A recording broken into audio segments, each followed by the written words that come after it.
শিলিগুড়িতে গাঁজার কারবার, বাড়ি ভাড়া নিয়ে ব্যবসায় ধৃত দুজন।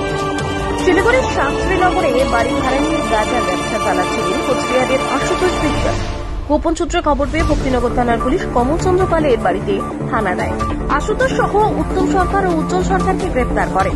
উদ্ধার হয় 17 কেজি গাঁজা। অভিযানে নেতৃত্ব দেন আইসি অমিত অধিকারী। ধৃতদের জলপাইগুড়ি আদালতে তোলা হবে। এছাড়াও জানা গেছে, মাদক কারবারি আশুতোষ বিশ্বাস সহ ভক্তিনগর থানার পুলিশ উত্তর দিনাজপুরের বাসিন্দা উত্তম সরকার এবং উজ্জ্বল সরকারকেও গ্রেপ্তার করে। ধৃত উত্তম সরকার এবং উজ্জ্বল সরকার গাঁজা কিনতেই আশুতোষের বাড়িতে এসেছিলেন। ভক্তিনগর আইসি অমিত অধিকারীর উপস্থিতিতে চলে অভিযান। ধৃত তিনজনকে আজ জলপাইগুড়ি আদালতে পেশ করবে ভক্তিনগর থানার পুলিশ। এই মুহূর্তে শিলিগুড়ির শাস্ত্রীনগর আদালতে অভিযান চালিয়ে প্রচুর পরিমাণে গাঁজা সহ তিনজনকে গ্রেপ্তার করলেন পুলিশ।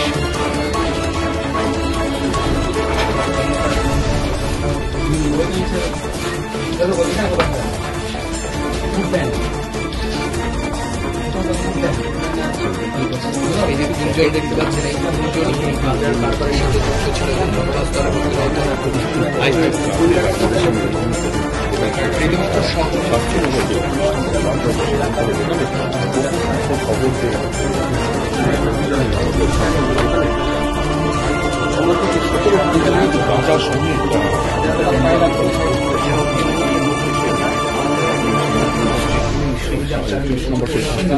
এলাকা থেকে